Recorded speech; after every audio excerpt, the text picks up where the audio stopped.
The moment should have been perfect, my newborn twins nestled against my chest, their tiny hearts beating in sync with mine.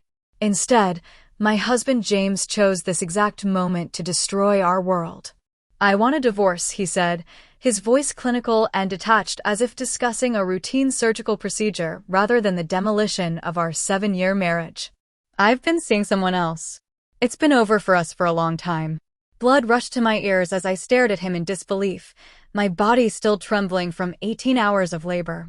The twins Emma and Ethan, just 20 minutes old, squirmed against me, oblivious that their father was abandoning us in the same breath that welcomed them to the world. What James didn't know, what would have changed everything had he waited just one more day, was that my father's inheritance had just activated with the birth of these children. $700 million now belonged solely to me, the wife he'd deemed dispensable. "You're divorcing me? Now?" My voice broke as tears mixed with sweat on my face. "I literally just gave birth to our children." He glanced at his watch, impatience flickering across his handsome features. "There's never a good time for these things. But now that the babies are here." He gestured vaguely, as if their arrival was merely an item to check off a list. "It's a natural transition point." A nurse passing by the door paused, clearly overhearing. Her professional mask slipped momentarily, revealing undisguised disgust as she looked at James. "Sir, perhaps this conversation should wait? Mrs. Bennett needs rest after delivery." "There's nothing more to say," James replied, straightening his designer jacket. "I'll have my things out of the house by the time you're discharged. You can keep it, I'll be moving in with Melissa. My lawyer will contact you about custody arrangements." Melissa. The name struck me like a physical blow. The pharmaceutical rep who visited his practice. The redhead who'd sent flowers when I was hospitalized with pregnancy complications. She'd signed the card from all of us at Neogen Biologics. All this time. "How long?" I whispered, the words scraping my raw throat. "It doesn't matter," he said dismissively. "It matters to me." He sighed, checking his phone. "Almost a year." "I didn't plan it, Caroline. These things happen." A year. While I was decorating the nursery. While I was suffering through morning sickness and back pain. While I was growing his children. "Get out," I said, my voice suddenly steadier than I thought possible. "Get out now before I call security." He nodded as if I'd made a reasonable business request. "I'll see the twins tomorrow. They're still my children." The door clicked shut behind him, and something broke inside me. "Great!" Heaving sobs tore through my body, pulling at my stitches and setting off alarms on my monitors. Nurses rushed in, their faces blurring through my tears as they tried to calm me, eventually administering something to take the edge off when my blood pressure spiked dangerously. As the sedative pulled me under, one thought crystallized with startling clarity: James had no idea what he'd just thrown away. 3 days later, when my father's lawyer, Mr. Peterson, visited me in the hospital, that thought resurfaced with newfound strength. "Your father was quite specific in his will," the elderly attorney explained, perching awkwardly on the visitor's chair beside my bed while I nursed Ethan. "The trust would activate either when you turned 35 or upon the birth of your first child, whichever came first." "And the amount?" I asked, though I'd received the shocking call just days before going into labor. Hearing it again might make it real. $700 million, he confirmed. "Your father's early investments in tech companies performed extraordinarily well. You are now one of the wealthiest women in the state." Before I continue, please make sure to subscribe to this channel. I laughed bitterly, disturbing Ethan, who squirmed against me. "And James has no idea." "No," Mr. Peterson confirmed. "Your father was adamant about privacy regarding the details." "Unless you told him." "I didn't," I interrupted. "I was saving it as a surprise.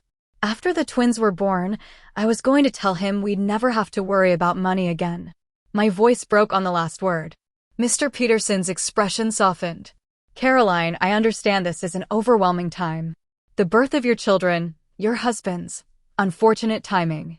But this changes your position significantly. In a divorce, you have considerable resources to protect yourself and your children." "Good," I said, a new resolve hardening within me as I looked at Ethan's perfect face. "Because that's exactly what I intend to do." As Mr. Peterson explained the next steps, I made a silent promise to my sleeping twins.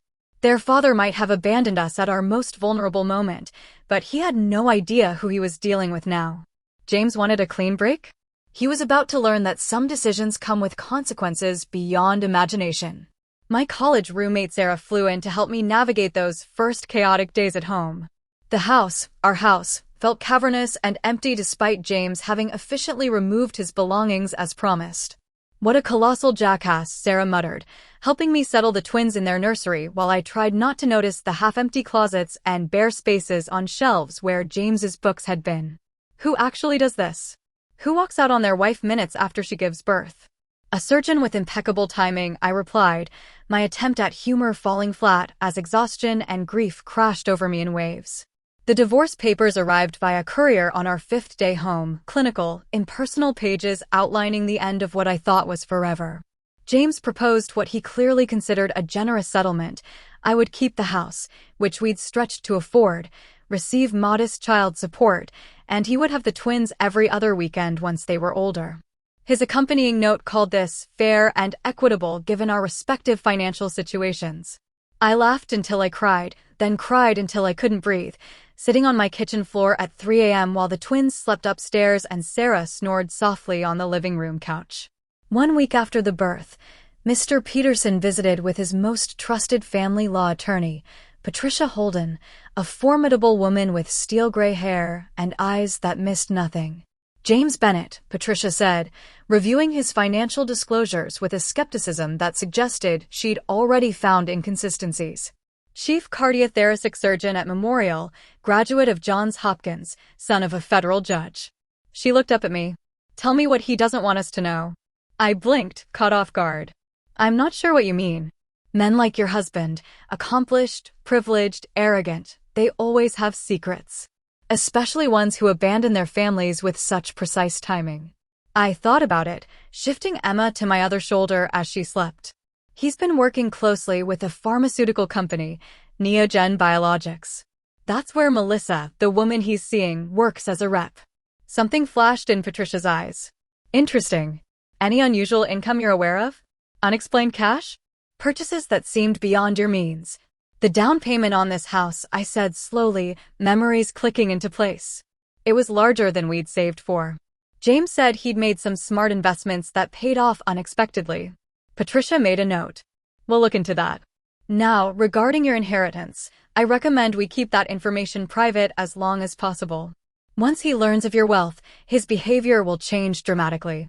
Men like James always follow the money, Mr. Peterson added with unusual cynicism. I nodded, a plan forming. I want to use every advantage.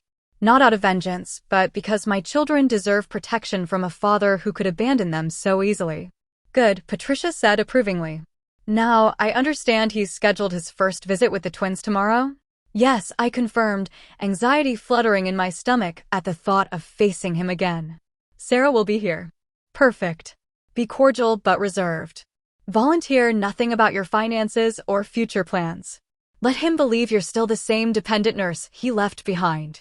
The next day, James arrived punctually. He was never late, not even for the demolition of his family. He looked rested, polished in expensive casual clothes I didn't recognize, while I remained pale and exhausted in milk-stained loungewear. Caroline, he nodded stiffly as I opened the door. You look, well. I didn't bother responding to the obvious lie. 2 weeks postpartum with twins and a surprise divorce, I looked exactly as one might expect. The twins are in the living room, I said flatly, leading him inside. His eyes swept over the house, noting Sarah's presence with a frown before landing on the twins in their bassinets. Something almost human flickered across his face as he approached them slowly. They've grown, he said softly. Babies do that, I replied, unable to keep the edge from my voice. Every day you've missed. He stiffened, but didn't rise to the bait, instead reaching down to touch Ethan's cheek. May I hold them? I nodded tightly and watched as he awkwardly cradled first one, then the other. He looked strange with them, technically correct in his handling, but fundamentally wrong, like a stranger examining precious artifacts.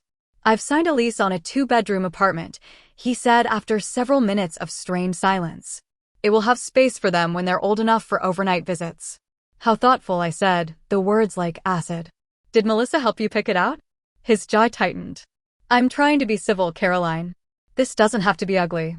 You made it ugly when you announced our divorce minutes after I gave birth, I snapped.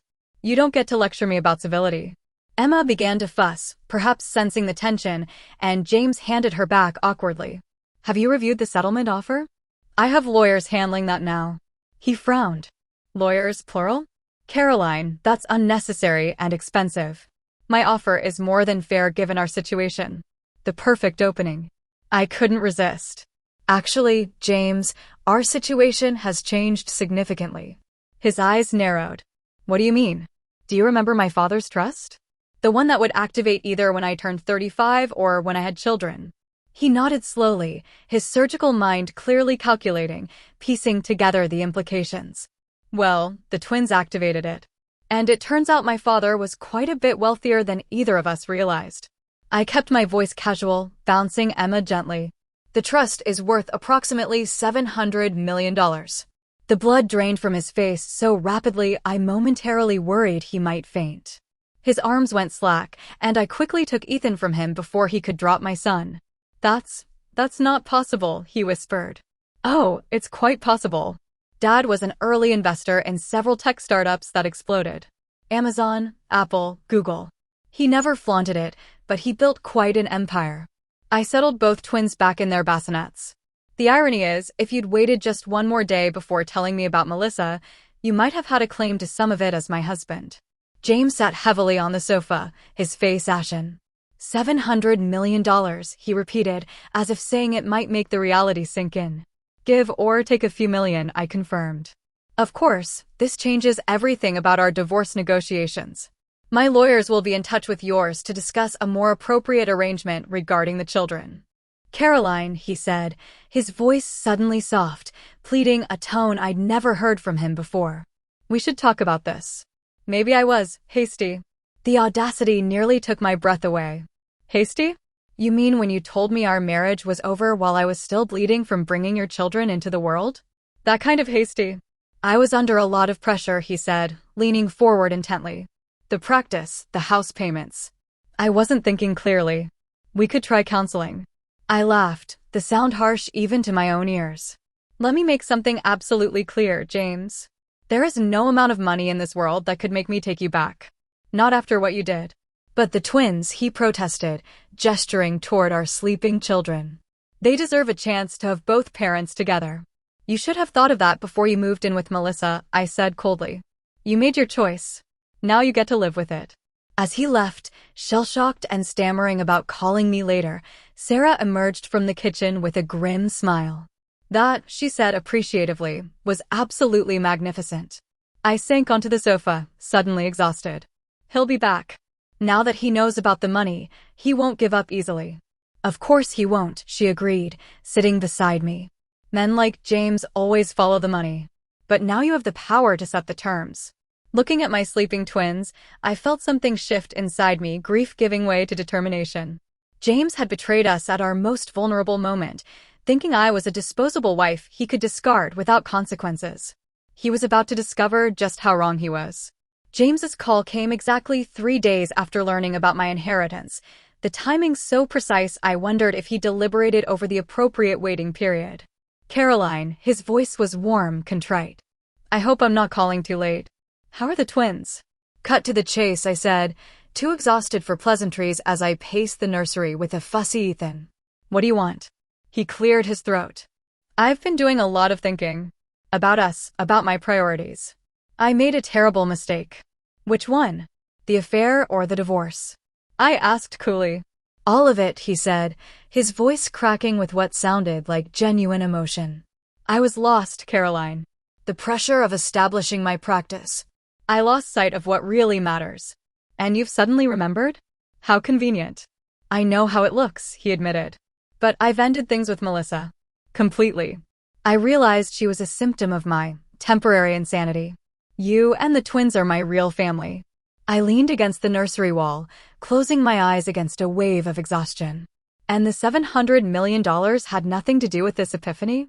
I won't pretend the money doesn't change things, he said carefully. It means we don't have to worry anymore. I could scale back my hours, be more present. We could hire help with the twins. We could be the family we always talked about. The family we were supposed to be before you walked out, I corrected him. I know, he said softly. It's unforgivable. But I'm asking you to try. For Emma and Ethan. They deserve a chance to grow up in an intact home.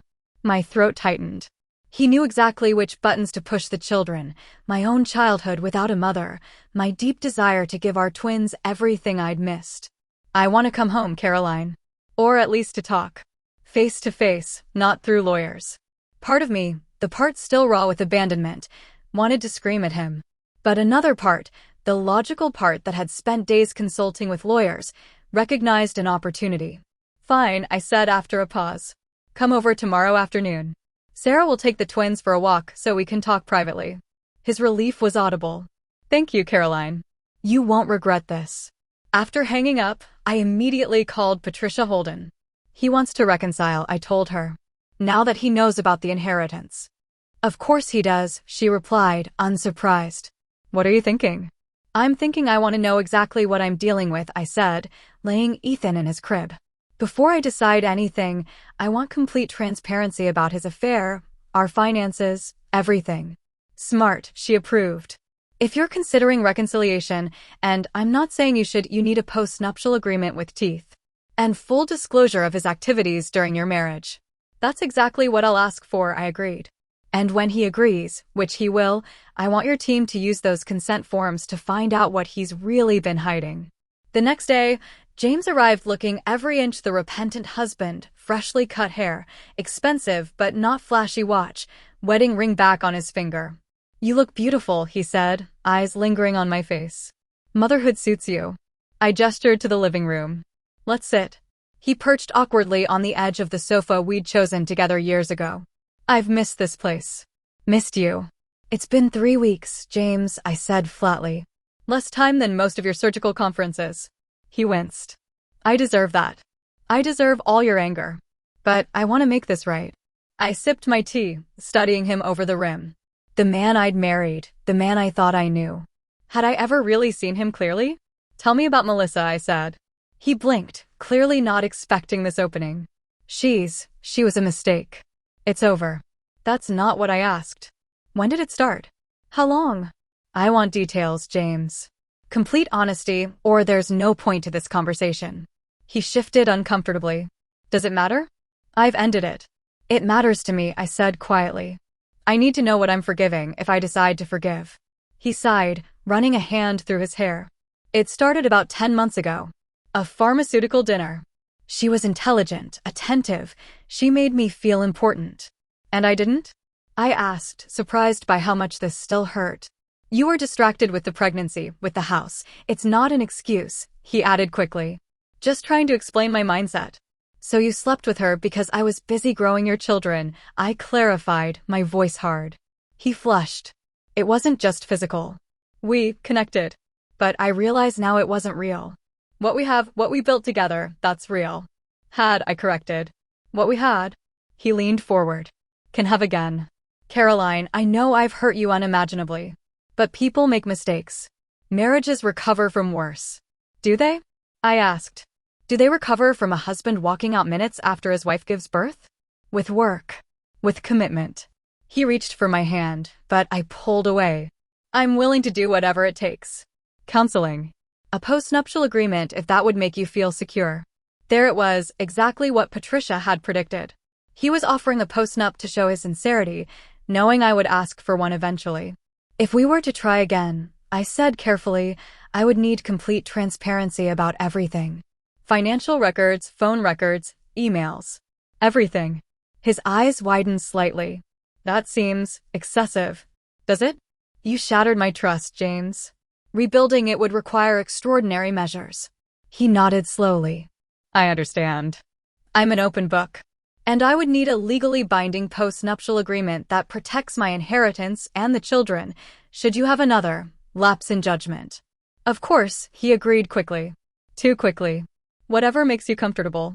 I studied him. His eyes held sincerity, but also calculation. He'd always been good at getting what he wanted. Now he wanted my fortune, wrapped in the package of reconciliation. I need time to think, I said finally. This isn't a decision I can make in one conversation. Relief flashed across his face, not because I hadn't rejected him outright. I realized, but because he thought he'd planted the seed of reconciliation. "Take all the time you need," he said magnanimously. "I'm not going anywhere this time." After he left, I called Patricia. "He offered the post-nup without prompting," I told her, "and agreed to complete transparency." "Interesting," she mused. "He must be desperate. Or very confident. What's my next move?" "Accept his offer of transparency. Have him sign consent forms allowing us to access everything: bank records, credit cards, phone logs, emails. If he balks, we know his remorse is as shallow as I suspect. And if he agrees? Then we find out what else he's been hiding," she said grimly. "Men like your husband rarely limit their deception to just one area of life." James signed the consent forms without hesitation at our next meeting, his confidence both surprising and suspicious. Either he truly had nothing to hide, or he believed he'd covered his tracks thoroughly. What followed was 3 weeks of forensic investigation that revealed a man I'd never truly known. Patricia's team uncovered not one but 2 secret bank accounts, a domestic one containing $215,000 and an offshore account in the Caymans with another $430,000. Where did this money come from? I asked during our update meeting, staring at the statements in disbelief. James makes a good income, but not this good. Barbara, the forensic accountant, slid another document forward. That's where it gets interesting. We found a pattern of payments from Neogen Biologics, Melissa Porter's employer, to these accounts. Quarterly deposits of $50,000, starting approximately 2 years ago. My stomach dropped. 2 years? But he claimed the affair started 10 months ago. The financial relationship predates the personal one, Patricia explained. Or more likely, he lied about when the affair began. Are you saying he's being paid by a pharmaceutical company? That's a massive conflict of interest for a surgeon. It gets worse, Patricia said grimly. We pulled his prescription and surgical records. James has been exclusively using Neogen products in his practice, including their new heart valve, which has been flagged by the FDA for review due to concerning failure rates. The room seemed to tilt around me. The brilliant surgeon I'd trusted was not only cheating on me but potentially endangering patients for financial gain. This is criminal, I whispered. Potentially, Patricia agreed. At minimum, it violates medical ethics and hospital policy. At worst, if patients were harmed because he chose these products for financial reasons rather than medical ones, there could be criminal liability. Marcus, the private investigator on our team, finished. We're still investigating, but we've identified at least 3 patients who experienced serious complications with the Neogen heart valve. I pressed my hands to my face, trying to process the magnitude of what they were telling me. James wasn't just a cheating husband. He was potentially a criminal whose actions may have harmed vulnerable patients. What do I do with this? I asked finally. Patricia leaned forward. That depends on what you want, Caroline. We have enough here to destroy not just his bid for reconciliation, but potentially his career. Or we can use it as leverage in the divorce to get exactly the terms you want regarding the children and finances. Would exposing him help those patients? I asked, my nurse's training asserting itself through the shock. It could, Marcus said. The hospital and medical board would be required to review all his cases involving Neogen products. Patients who were harmed might have recourse. I thought of my sleeping twins at home, innocent, perfect, unknowing. Their father was a stranger to me now, a man capable of deception far beyond what I had imagined. I need to protect my children, I said slowly. But I also can't ignore the possibility that patients were harmed. I won't be complicit in covering up potential medical fraud. Patricia nodded, respecting my decision. Then we use this information carefully, both to secure your children's future and to ensure the proper authorities investigate his medical practices.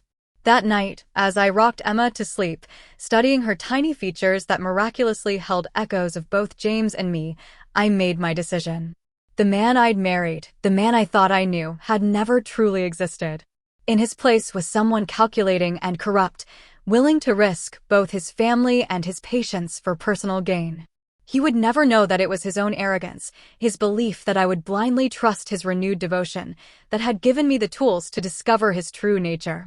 Tomorrow, I would set in motion the consequences he never imagined possible when he walked out of that delivery room. I chose Luca's for our confrontation, a private dining room at the upscale restaurant where James had proposed 7 years earlier. Sacred ground, about to become a battlefield. He arrived looking confident, freshly showered after his hospital shift, bearing a velvet box containing a diamond bracelet that must have cost thousands. A small token, he said, sliding it across the table. To remind you of my commitment to our future. I left the box unopened. That's thoughtful. He signaled the waiter for wine, then launched into an animated story about a complex surgery he'd performed. The patient had severe calcification around the valve. Most surgeons would have gone with a standard replacement, but I used the new Neogen prosthetic. Revolutionary technology. I sipped my water, studying him over the rim. Neogen. You prescribe their products often, don't you? When appropriate, he said smoothly. They're industry leaders in cardiovascular devices. And Melissa Porter is their representative, I noted. His expression flickered, just a microsecond of tension before his surgeon's composure reasserted itself. Yes, though I'm working with her colleague now, given the circumstances. That must be recent, I said. Since you were at her apartment yesterday afternoon. The wine glass paused halfway to his lips. Excuse me. I opened my purse and removed a manila envelope, sliding it across the table just as he had given me the bracelet. Open it. His hands were steady, a surgeon's hands always are, but a muscle twitched in his jaw as he extracted the photographs. Him and Melissa entering her building, kissing in her doorway. The timestamp clearly visible, yesterday. You had me followed? His voice was low, dangerous. I had you investigated, I corrected. Complete transparency, remember? Your suggestion. He closed the envelope, pushing it back toward me. This isn't what it looks like. It's exactly what it looks like, I said calmly. You've been sleeping with Melissa Porter for 2 years, not the 10 months you confessed to. You were with her yesterday while claiming to be committed to reconciling with me. You've been lying from the start. I was saying goodbye, he attempted. Properly, in person. I owed her that much. I removed a second envelope from my purse. And these? Do these also need explanation? His face went ashen as he examined the bank statements, the offshore account details, the transaction records showing regular payments from Neogen Biologics. Where did you get these? He whispered. You signed consent forms giving me access to everything, remember? So eager to prove your transparency. I leaned forward. You've been taking kickbacks to use their products. Products with known safety issues. You've put patients at risk for money. That's not, he began, then stopped, recalibrating. His eyes hardened. You don't understand the medical industry, Caroline. These are consulting fees, perfectly legitimate. I advise them on product development.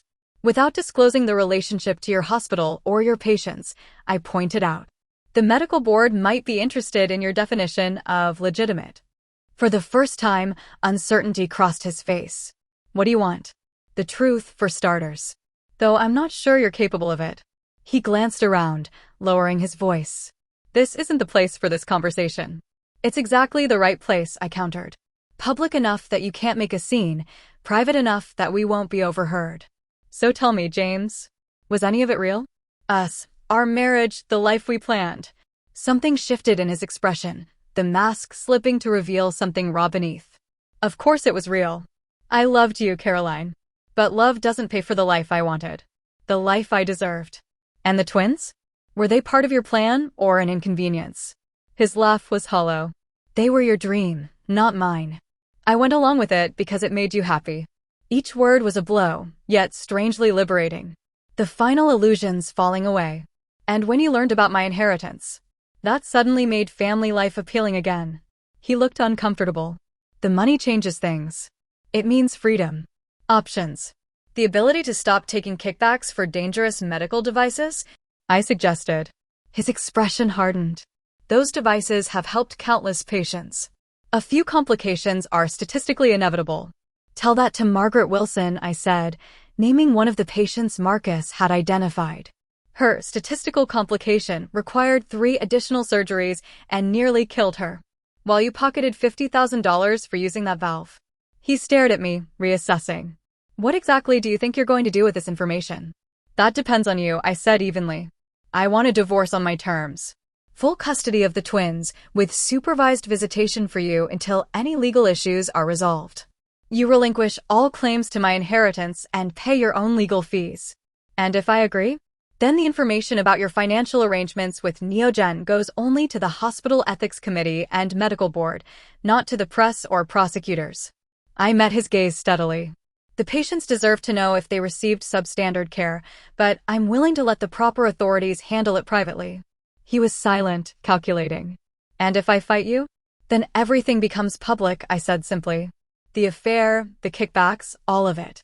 Your reputation, your practice, possibly your medical license, all destroyed. You wouldn't, he challenged. The publicity would affect the twins eventually. You're too protective a mother. Don't mistake my compassion for weakness, James. You did that once already, when you divorced me in the delivery room. I reached for my purse. I've already given copies of everything to my attorney. You have until tomorrow to decide. He caught my wrist as I stood, his grip just tight enough to convey his anger. You think you've won, don't you? The abandoned wife, the surprise heiress, holding all the cards. I looked down at his hand until he released me. This was never a game to me, James. It was our life. One you chose to destroy.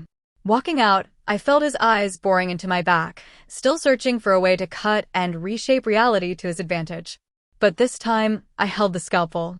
James's response came not through his lawyer, but in person, at 6 a.m. the following day. I was already awake, feeding Ethan while Emma slept nearby, when the doorbell rang insistently. Sarah, who had been staying in the guest room, poked her head in. It's James. He looks intense. Let him in, I said, adjusting my robe. But stay close. He stalked into the nursery moments later, his appearance uncharacteristically disheveled, hair uncombed, shirt wrinkled, dark circles under his eyes. The controlled surgeon replaced by something volatile. You've ruined everything, he hissed, keeping his voice low near the sleeping Emma. Is that what you wanted? I continued feeding Ethan, maintaining an outward calm I didn't entirely feel. What happened? The hospital called me in last night. Someone, I wonder who, sent the ethics committee detailed records of my relationship with Neogen. I've been suspended pending investigation. His laugh was bitter. 15 years building my career, destroyed in one night. You destroyed it yourself, I corrected quietly.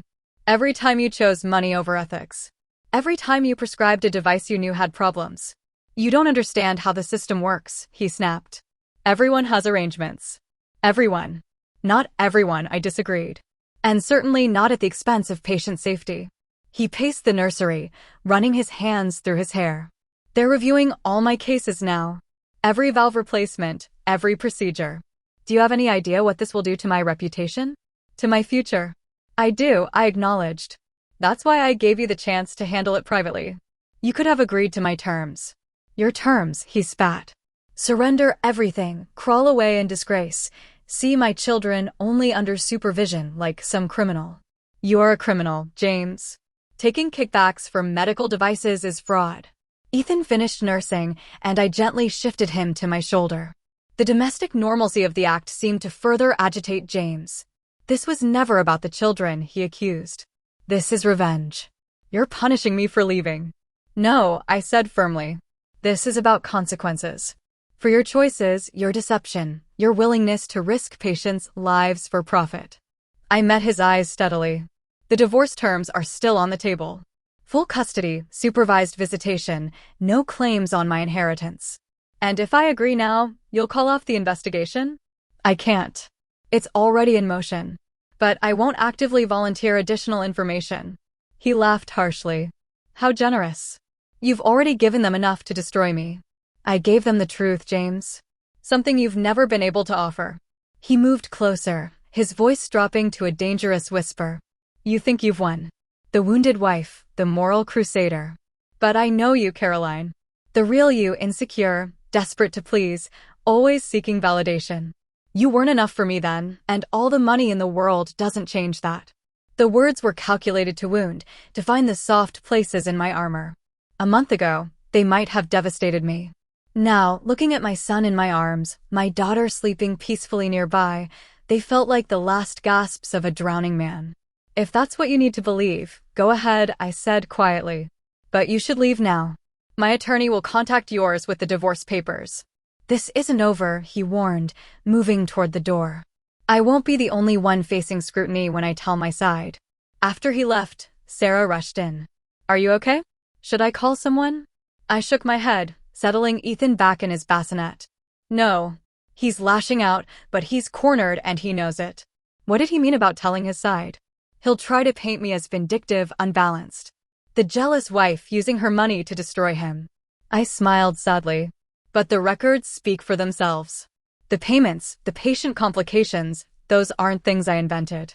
The next weeks unfolded with dizzying speed. The hospital expanded its investigation, bringing in external auditors to review all of James's cases involving Neogen products.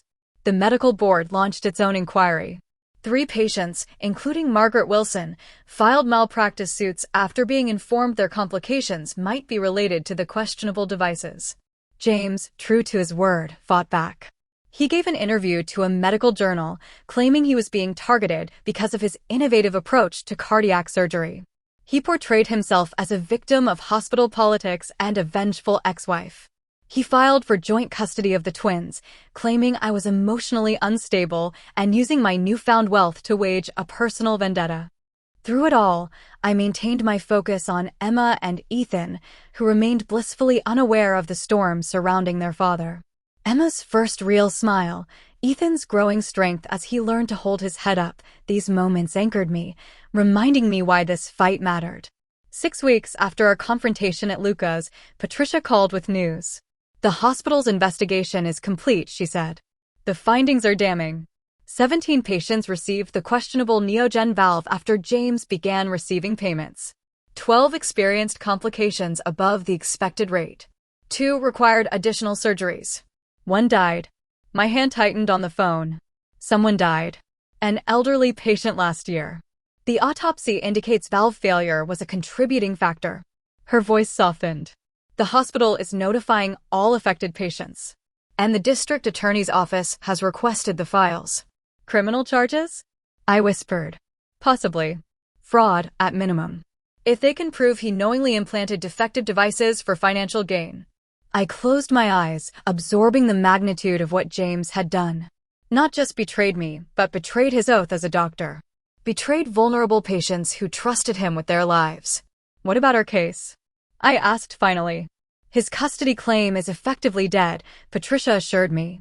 No judge will grant joint custody to a doctor facing potential criminal charges for ethical violations. His lawyer has reached out about settlement discussions. He's ready to give up? He's running out of options, she said pragmatically. His assets are frozen pending the fraud investigation. His hospital privileges are suspended. His malpractice insurance is threatening to drop him. He needs this resolved before the criminal case potentially moves forward. 2 days later, I sat across from James and his attorney in Patricia's office. He looked diminished somehow, the confident surgeon replaced by a man fighting for survival. His eyes, once warm when they looked at me, now held only calculation and resentment. The terms were straightforward. Full custody to me, with supervised visitation for James once a month. He relinquished all claims to my inheritance and the family home. In exchange, I would not actively volunteer additional information to prosecutors beyond what was already provided. This is highway robbery, his attorney complained, but James silenced him with a gesture. Just get it done, he said flatly. I have bigger problems now. As he signed the papers, I felt no triumph, no vindication, only a profound sadness for what could have been. For the husband I thought I had, the father my children deserved, the future we had planned together. The twins, he said suddenly, looking up. They're innocent in all this. Whatever you think of me, don't keep them from knowing their father. I won't, I promised quietly. Once a month supervised as agreed. When they're older, if your situation stabilizes, we can revisit the arrangement. He nodded once, sharply, then stood to leave. At the door, he paused. For what it's worth, I did love you once. Before everything else got in the way. I watched him walk out, now a stranger moving toward an uncertain future largely of his own making. The man I had loved, the father of my children, reduced to monthly supervised visits and criminal investigations. That night, as I fed the twins in the quiet darkness of the nursery, I realized this wasn't the end, but merely the closing of one chapter. James would always be connected to us through Emma and Ethan. The choices he'd made, and the choices I'd made in response, would ripple through our lives for years to come. But for the first time since that devastating moment in the delivery room, I felt certain that whatever came next, we would face it together. The three of us, bound by love stronger than any betrayal. 3 months passed. Fall gave way to winter, and the twins grew with astonishing speed, oblivious to the legal and ethical storm surrounding their father. James's first supervised visit after the settlement was tense, awkward. He arrived bearing expensive gifts, designer baby outfits, and educational toys, and sat stiffly under the watchful eye of Ms. Jenkins, the court-appointed monitor. He held the babies mechanically, asking clinical questions about their development that reminded me he was, first and foremost, a doctor, even if no longer a practicing one. "Are they meeting all their milestones?" he asked, holding Emma at arm's length as if examining a specimen. "Head control seems adequate for their age." "They're doing wonderfully," I replied, resisting the urge to snatch my daughter back. Emma started cooing in response to voices. "Ethan focuses on faces now." He nodded, a flicker of genuine interest crossing his face. "Cognitive development is progressing normally then." It was the closest to warmth he displayed that day. Outside our insulated world, James's professional unraveling continued. The medical board suspended his license pending their investigation. The district attorney's office filed charges of healthcare fraud and accepting unlawful kickbacks. 3 more patients joined the civil lawsuit against him and Neogen Biologics. I followed these developments from a distance, briefed regularly by Patricia but deliberately stepping back from active involvement. My focus remained on creating stability for the twins, on building our new life from the ashes of the old. With the help of financial advisors recommended by Mr. Peterson, I established a family foundation focused on healthcare ethics and patient advocacy. In a move that surprised even me, I reached out to Margaret Wilson, the patient who had suffered most severely from James's compromised medical decisions. "I don't blame you," she said when we met for coffee, her hand trembling slightly as she lifted her cup, a lingering effect of the stroke she'd suffered after her valve failure. "You were as much a victim as any of us." "But I was his wife," I said, guilt washing over me. "I should have known something wasn't right." She shook her head, gray hair catching the light. "That man fooled an entire hospital full of medical professionals. How could you have known?" Her forgiveness was a gift I hadn't expected, and it sparked an idea. Together, we developed a program through my foundation to support patients harmed by medical fraud and to advocate for greater transparency in doctor-pharmaceutical relationships. At home, I gradually adjusted to single motherhood with significant resources at my disposal. I hired a night nurse to help with the twins, a housekeeper for the too-large home, and eventually, a personal assistant to manage the increasing demands on my time as the foundation grew. Sarah returned to her teaching position, but visited often, becoming Aunt Sarah to Emma and Ethan. My former nursing colleagues proved loyal friends, stopping by with home-cooked meals and staying to cuddle the babies, offering both practical help and emotional support. For months after the divorce was finalized, Patricia called with unexpected news. "James has accepted a plea deal," she said. "He'll plead guilty to reduced charges of healthcare fraud and conflict of interest violations."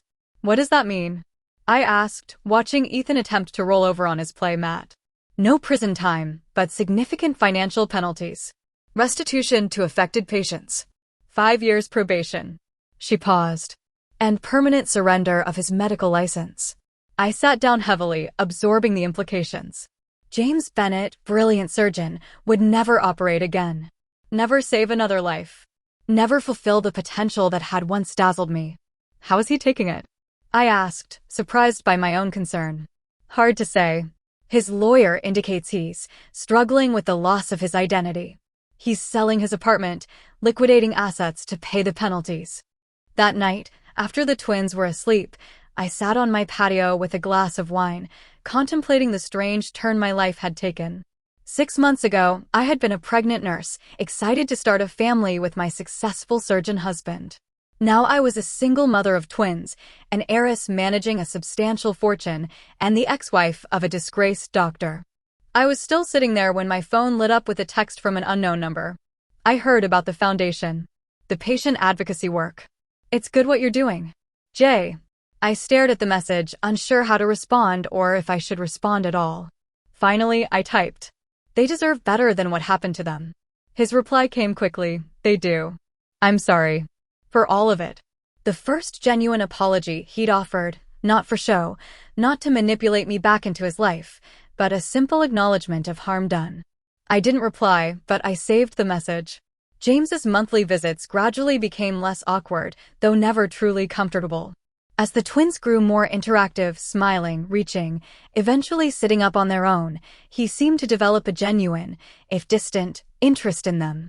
He maintained his clinical approach, but occasionally I caught glimpses of something softer when Emma gripped his finger or Ethan studied his face with solemn concentration. 6 months into our new normal, James arrived for his visit looking different. The expensive clothes and perfect grooming were gone, replaced by jeans, a simple button-down shirt, and the beginning of a beard. I've taken a position with a medical device safety nonprofit, he said as he sat on the floor with the twins, consulting on improved testing protocols. It doesn't pay much, but it's valuable work. I blinked in surprise. That's unexpected. Is it?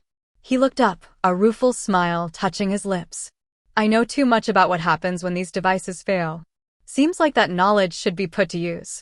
For the first time since our separation, I saw something in him that reminded me of the man I'd married, the idealistic surgical resident who had once talked passionately about saving lives. The irony isn't lost on me, he added, helping Emma sit up against a cushion. Using my mistakes to prevent others from making the same ones. It's a form of redemption, I acknowledged. He nodded, a shadow crossing his face. If such a thing is possible. As the months passed, I found myself building a life I'd never imagined, but that suited me in unexpected ways. The foundation grew, gaining recognition for its patient advocacy work. I began taking online courses in nonprofit management and healthcare policy, finding intellectual fulfillment I'd never expected. The twins thrived, developing distinct personalities, Emma bold and expressive, Ethan thoughtful and persistent. They became the center of my world, the motivation behind every decision, the joy that carried me through difficult days. And James slowly transformed from the villain of my story to something more complex. Still the man who had abandoned us at our most vulnerable moment, still the doctor who had compromised patient care for profit, but also someone struggling to rebuild from the ruins of his own making. Someone trying, in his limited way, to make amends. As the twins approached their first birthday, I received another text from him. I know I'm not entitled to ask, but would it be possible to see them on their birthday? Outside my regular visitation. I'll understand if the answer is no. I stared at the message for a long time, weighing my response carefully. The twins wouldn't remember who was or wasn't at their first birthday. This would be for James, not them. Did he deserve that consideration after everything he'd done? But then I thought about the years ahead, about explaining to Emma and Ethan who their father was, and why he wasn't a regular part of their lives. About the questions they would inevitably ask, the photos they would study for clues about the half of themselves that came from him. You can come, I texted back. For an hour. Ms. Jenkins will need to be present. His response was immediate. Thank you, Caroline. More than I deserve. Maybe it was, I thought, putting down the phone. But perhaps redemption, like betrayal, begins with a single choice.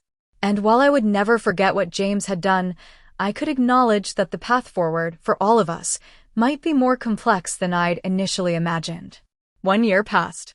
The twins' first birthday, which James attended for a carefully supervised hour, bringing thoughtfully chosen educational toys and a strained smile, came and went. Then their first steps, first words, first tantrums. Life acquired a rhythm of its own, punctuated by James's monthly visits and the gradual dismantling of our shared past. The house, too large, too full of memories, was sold, replaced by a bright, modern home better suited to our needs. The Foundation's work expanded, partnering with hospitals to improve transparency in medical decision-making.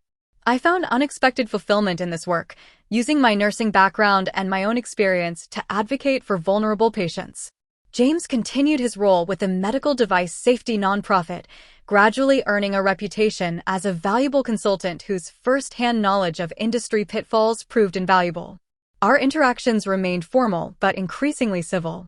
On his better days, he showed genuine interest in the twins' development. On his worse ones, he maintained the clinical distance that had become his defense mechanism. The supervised visits continued for 15 months until James's probation officer and Ms. Jenkins both recommended they could be conducted without monitoring. The twins, now toddlers with distinct personalities and preferences, had become comfortable with their father's presence, even if they didn't fully understand his role in their lives. Then came the day that shifted our careful equilibrium. I was at a foundation event, speaking on a panel about patient advocacy, when I spotted a familiar face in the audience.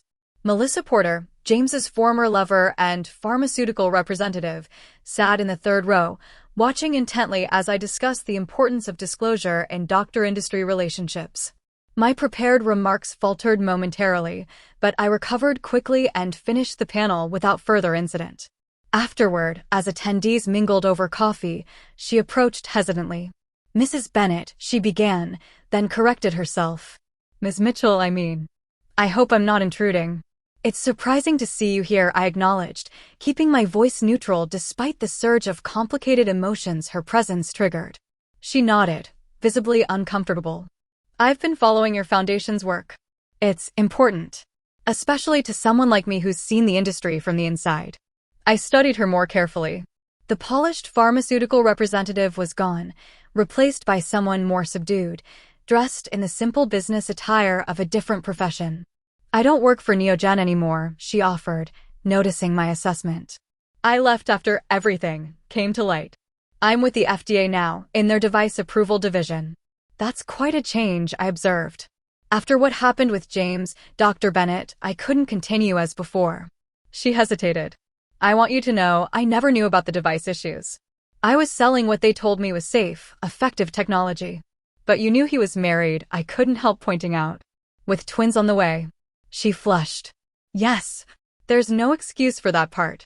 I was selfish, caught up in the excitement of someone like him showing interest in me." She met my eyes directly. "I'm not asking for forgiveness. Just wanted you to know that your work matters. That people can change." I nodded, unsure what to say. This woman had played a pivotal role in the implosion of my marriage, yet here she was, seemingly transformed by the same scandal that had altered my own trajectory. "James doesn't know I'm here," she added quickly. "We haven't spoken in over a year. Not since the investigation started." "You abandoned him too," then I noted, a hint of bitterness creeping into my voice. "I did," she admitted. "When I realized what he'd done, the patients who were harmed, I couldn't be part of it anymore. Maybe that makes me a coward. Or someone with a conscience that finally woke up." She accepted this assessment with a nod. "Your foundation is doing good work. If you ever need an insider's perspective on pharmaceutical practices, well, my contact information is in the attendee directory." After she left, I found myself surprisingly unsettled by the encounter. Melissa had been easy to vilify in absentia, the other woman, the temptress who helped lure James away. Meeting her as a complex human being, one apparently seeking her own form of redemption, complicated the narrative I'd constructed. That evening, after the twins were asleep, I called Sarah, who had become my closest confidant throughout the ordeal. "Do you think people can really change?" I asked after recounting the encounter. "Fundamentally change, I mean. I think they can choose differently," she replied thoughtfully. "Whether that's the same as changing who they are at core, I don't know. James seems different," I admitted. "Less arrogant. More thoughtful. But I keep waiting for it to be another act, another manipulation." "What would he be manipulating you for now?" Sarah pointed out. "The divorce is final. The inheritance is protected. Your custody arrangement is settled. Maybe what you're seeing is just growth. Painful, forced growth, but growth nonetheless." The next day, James arrived for his monthly visit with the twins, now transitioning to an afternoon without Ms. Jenkins present. He brought a small indoor slide he'd researched as age-appropriate for developing gross motor skills. As he assembled it in the playroom, I found myself studying him with new eyes. The impeccably groomed surgeon was gone completely now. His hair was longer, his expensive watch replaced by something functional and modest. He wore jeans and a casual shirt, kneeling patiently on the floor as Ethan handed him pieces. "I saw Melissa yesterday," I said abruptly. "At a foundation event." His hands stilled momentarily, then resumed their work. "I didn't know she was back in town. She works for the FDA now. Device Approval Division." He looked up, genuine surprise crossing his face. That's unexpected. She said the scandal changed her, made her want to protect patients rather than sell to doctors. A complex emotion flickered across his features, something between regret and respect. Good for her. She was always smarter than the job she was doing. Were you in love with her? I asked, the question surprising even me. He considered this seriously, stopping his assembly of the slide. I thought I was. But I think what I really loved was how she saw me, the brilliant surgeon, the rising star. She reflected back the image I wanted to believe about myself. He met my eyes directly. You saw me more clearly. The real me, flaws and all. I couldn't bear that in the end. The honesty of this assessment caught me off guard. Is that why you left? Part of it, he acknowledged. I was also drowning in debt from the lifestyle I thought I deserved. The kickbacks solved that problem. Then one compromise led to another, and suddenly I was trapped in a web of my own making. He shook his head. Not that any of that excuses what I did to you. To us. Emma toddled over with another piece of the slide, babbling excitedly. James smiled at her, a genuine smile that reached his eyes in a way his expressions rarely did anymore. Thank you, Em, he said softly, accepting the plastic piece. That's exactly what we needed. Watching him with our daughter, patient, gentle, present in a way he'd never been during our marriage, I felt something shift inside me.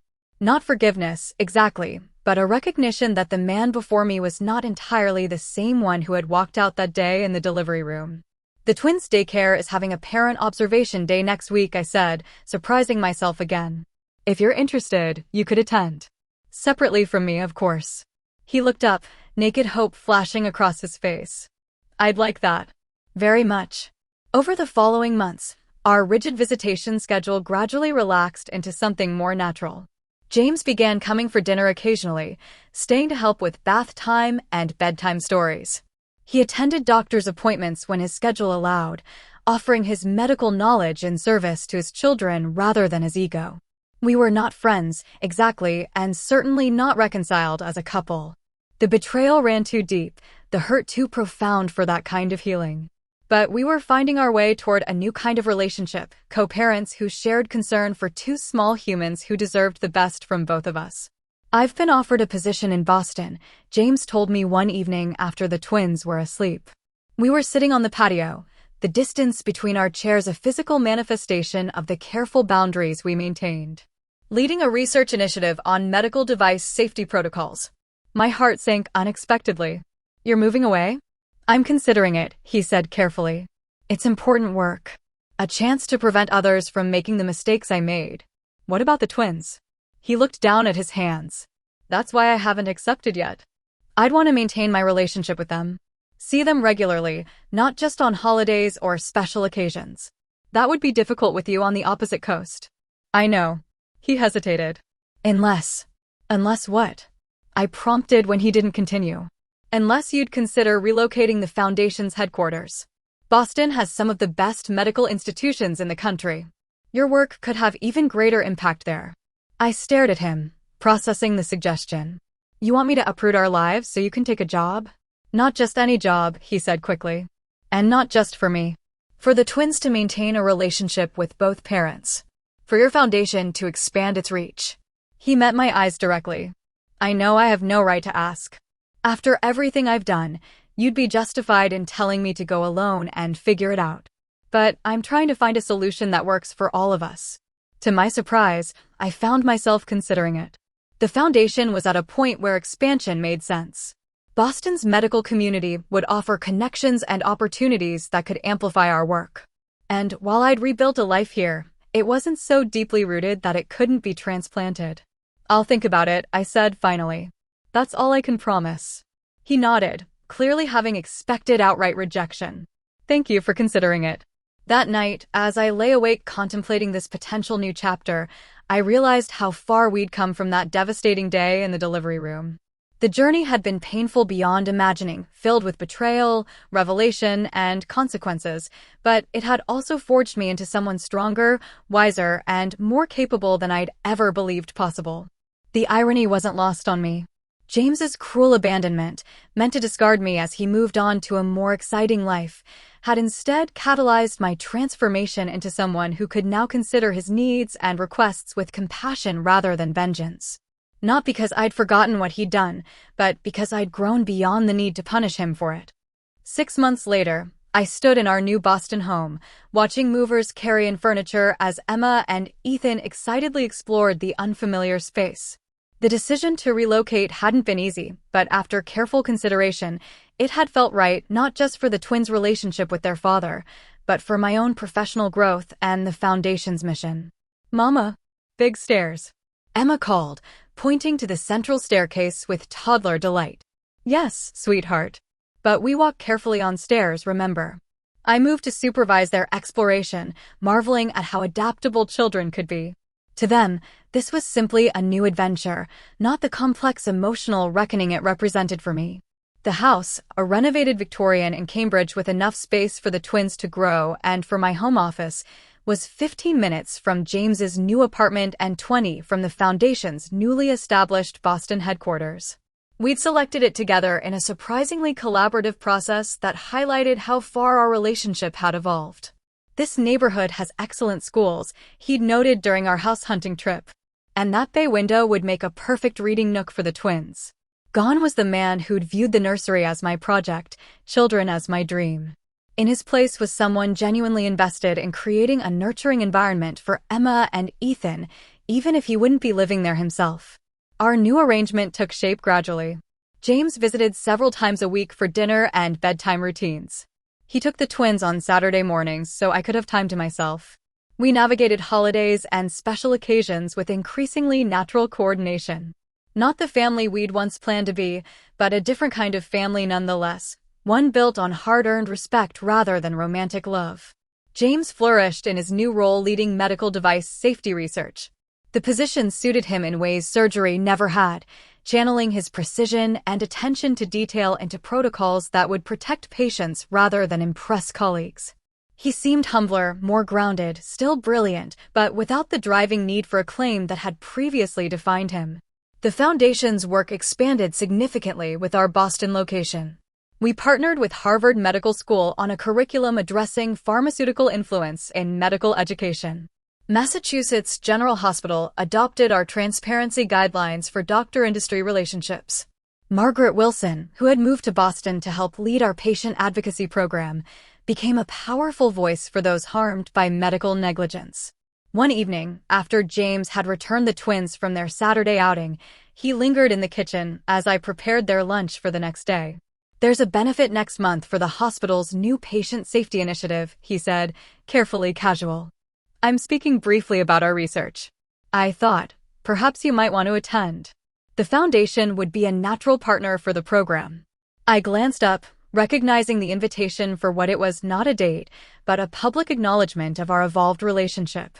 "I'd like that," I said simply. He nodded, visibly relieved. "Good. That's good."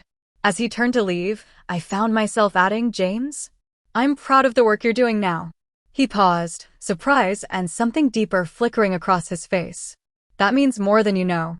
The benefit proved to be a turning point of sorts.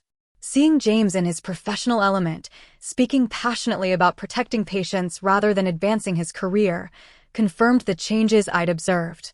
When we were introduced together to the hospital board, there was no awkwardness, no tension, just two professionals with shared goals and a complicated history. Dr. Bennett and Ms. Mitchell's unique perspective makes them invaluable partners in this initiative, the hospital director explained, unaware of just how unique our perspective truly was. Later, as we shared a cab home, James turned to me with uncharacteristic hesitation. "Thank you," he said quietly, "for coming tonight, for allowing me to be part of the twins' lives. For," he gestured vaguely, "all of it. The second chance I didn't deserve." "I didn't do it for you," I replied honestly. "I did it for Emma and Ethan. And eventually for myself." Carrying that anger and hurt was exhausting. He nodded, accepting this. "Still, you could have made very different choices. Ones I wouldn't have blamed you for." I thought about those first devastating days after the birth, the shock of betrayal followed by the revelation of his corruption. How easy it would have been to use my unexpected wealth and his professional misconduct to destroy him completely, to deny him any relationship with our children. We both could have made different choices, I acknowledged. You could have stayed when things got difficult. I could have pursued vengeance instead of justice. Do you ever wonder? He began, then stopped himself. Wonder what?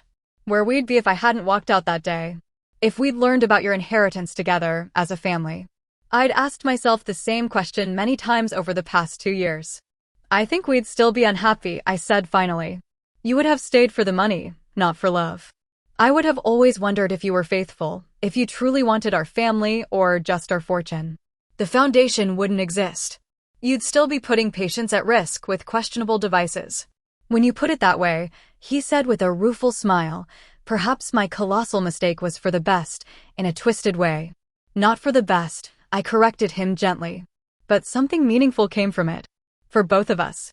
As the twins' second birthday approached, we planned a small celebration at a local park, nothing elaborate, just family and a few close friends. Sarah flew in from California, where she'd accepted a teaching position the previous year. Mr. Peterson and his wife drove up from New York. Margaret Wilson handled the decorations with characteristic efficiency. Watching Emma and Ethan blow out their candles, with considerable help, surrounded by people who had supported us through the darkest days, I felt a sense of completion I hadn't expected. The journey from that devastating moment in the delivery room to this peaceful afternoon had been unimaginably difficult, but also transformative. James approached as I was cutting the cake, offering to help serve. Our fingers brushed as I handed him a plate, and I found myself studying his face, the face I'd once loved desperately, then hated with equal passion. Now I could see it clearly, without the distortion of either emotion. The handsome features that had dazzled me, the ambitious eyes that had hidden so much, the smile that had once seemed sincere but had masked calculation. What? He asked, noticing my scrutiny. Just thinking about how much has changed, I said truthfully. How much we've both changed. He nodded, understanding. Do you think you'll ever forgive me completely? For what happened that day? I considered the question seriously. I don't know if complete forgiveness is possible for something like that. But I've let go of the anger. I've moved past the hurt. That's enough, I think. It's more than I deserve, he acknowledged. Later, after the guests had gone and the twins were asleep, I sat on the porch swing of our new home, contemplating the strange, winding path that had led us here. 2 years ago, in those first devastating moments after James announced our marriage was over, I couldn't have imagined anything beyond the pain. Certainly not this complex peace we'd found, this careful co-parenting relationship built from the ruins of betrayal. My phone buzzed with a text from James. Thank you for today. They seemed happy. They were, I replied. They are. And so, surprisingly, was I. Not with the life I'd planned or expected, but with the one I'd built from necessity and eventually by choice. The woman who had entered that delivery room, trusting, dependent, defined primarily as James Bennett's wife, no longer existed. In her place was someone stronger, more independent, more purposeful. The irony wasn't lost on me. By divorcing me in my most vulnerable moment, James had inadvertently set me free to discover my own strength, to build something meaningful from my inheritance, to raise our children with values I determined were important. The twins would grow up knowing both parents loved them, even if their family didn't look like others. They would inherit not just financial security, but the legacy of resilience, of ethical choices, of forgiveness that didn't erase consequences, but allowed for growth. As for James and me, we would never recapture what we'd lost. Too much had happened, too many truths revealed. But we had found something different, a relationship based on honesty rather than illusion, on the shared love of our children rather than romantic fantasy. It wasn't the ending I'd imagined when I fell in love with the brilliant surgical resident 7 years earlier. It was messier, more complicated, less conventional. But perhaps, in its own way, it was stronger for having been broken and carefully, intentionally rebuilt. The $700 million inheritance that James had been unaware of had changed everything, not just materially, but in forcing both of us to confront who we truly were beyond the roles we'd constructed. The money had given me options, security, and power I'd never expected, but the real wealth lay in the clarity it had brought. Emma's monitor crackled with a soft whimper. I rose immediately, drawn by the magnetic pull of motherhood. Whatever the future held, whatever complex path our unconventional family traveled, we would face it with the wisdom earned through our hardest moments. And that, I realized as I climbed the stairs to comfort my daughter, was the greatest inheritance of all.